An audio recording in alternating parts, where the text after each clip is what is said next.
cutting goggles, and this style fits over safety glasses. The number 5 filter lens is standard, and I use clear plastic lenses in front and in back to protect the filter lens. You need a striker, some tip cleaners, and a chipping hammer.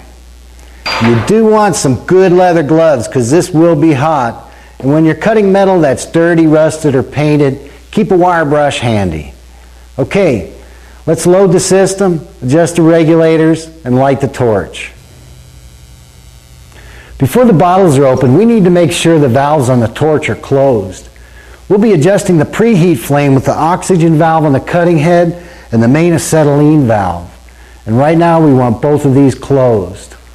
The oxygen supplies both the cutting jet and the preheat flame, so the main oxygen valve is opened all the way, and we'll leave that open.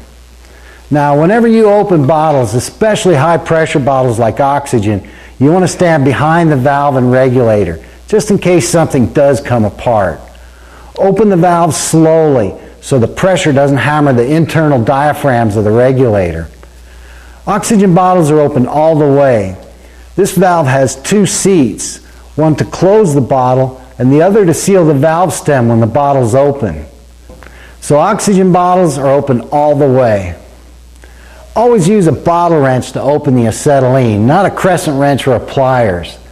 These bottles are only open a quarter to half a turn, and leave the wrench in place.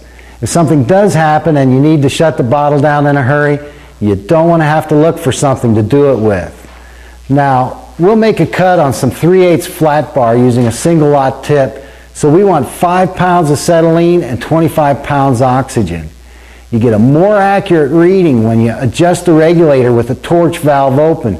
So I'll open the main acetylene valve on the torch and screw the acetylene adjuster in to get 5 pounds. Then close the torch valve again. Do the same with the oxygen. Open the torch valve, screw in the adjuster to get 25 pounds.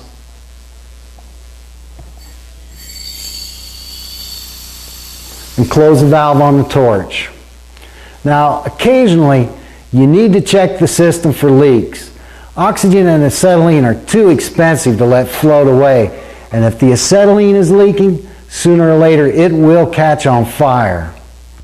A simple way to check for leaks is to close the bottle valve and watch the pressure gauges. If they stay the same, you're probably all right. If they bleed off, you have a leak.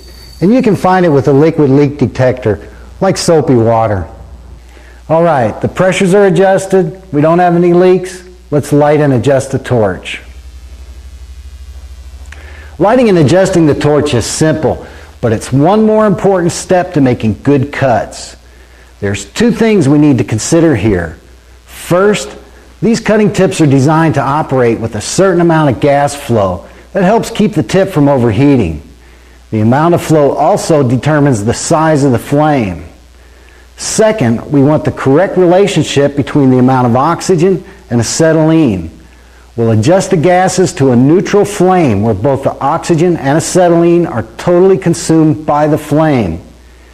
If you're not familiar with adjusting the torch, a simple way is to open the main acetylene valve about 1/8 of a turn and light it. Slowly add acetylene until the flame just about quits producing the soot or smoke. Also, notice how the flame has started to feather out on the end. This should be pretty close to the right amount of gas flow and flame size.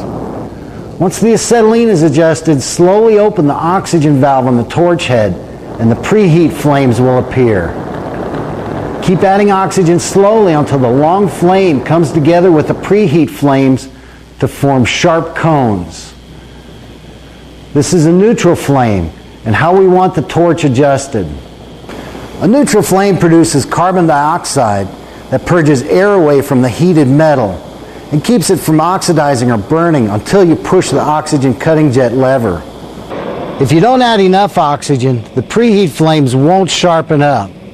This is called a reducing flame, and there's an excess of acetylene that will slow down the cut and mess up the oxygen cutting jet. If you add too much oxygen, you get an oxidizing flame. Notice how the preheat flames thin out and the increased rushing noise of the torch. While this flame is a little hotter, the excess oxygen will burn the surface of the metal and may actually slow down the progress of the cut. I'll reduce the oxygen a little. When you have a neutral flame, push the oxygen cutting jet lever all the way. If the preheat flames change, you can readjust the oxygen a little to sharpen them up. To shut the torch off, close the acetylene first, then the oxygen. This way the oxygen snuffs out the flame. If you do it backwards, you may get fire going back down the torch or end up with a little flame at the tip if your acetylene valve's leaking. This is easy to remember. The fuel gas always comes first. You turn it on first and you turn it off first. Now, while you're making the final adjustments, you can adjust the flame a little bigger or a little smaller, depending on the situation, but you can't get too radical.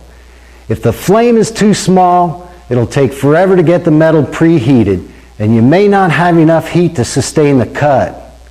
The flame may also pop out. If you try for too big a flame, you may not be able to adjust the preheat flames properly. But whatever the size tip or flame, always adjust it to a neutral flame.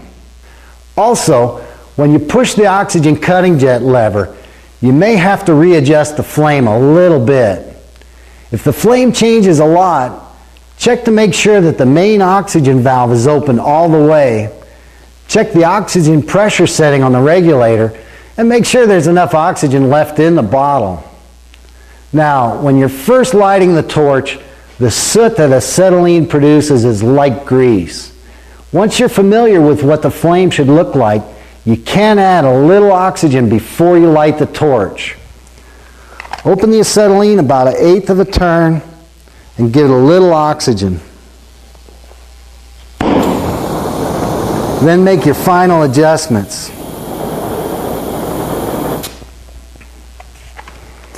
Adding a little oxygen before you light it just helps to eliminate all that soot from floating around. If you're using propane instead of acetylene, adjust the torch the same way. You won't get the soot and smoke, but keep the flame from jumping away from the tip. Then slowly add oxygen to get a neutral flame. Notice that there's a lot more preheat flame with a propane tip. Now, I've got a piece of 3/8 flat bar here, so let's try to make a cut. If you ever have to cut close to concrete or in the dirt, be careful. When concrete or stones get hot, they pop, sending pieces flying in every direction. Also, before you do any kind of torch cutting, you need to know where the sparks are going. Okay, let's give this a try.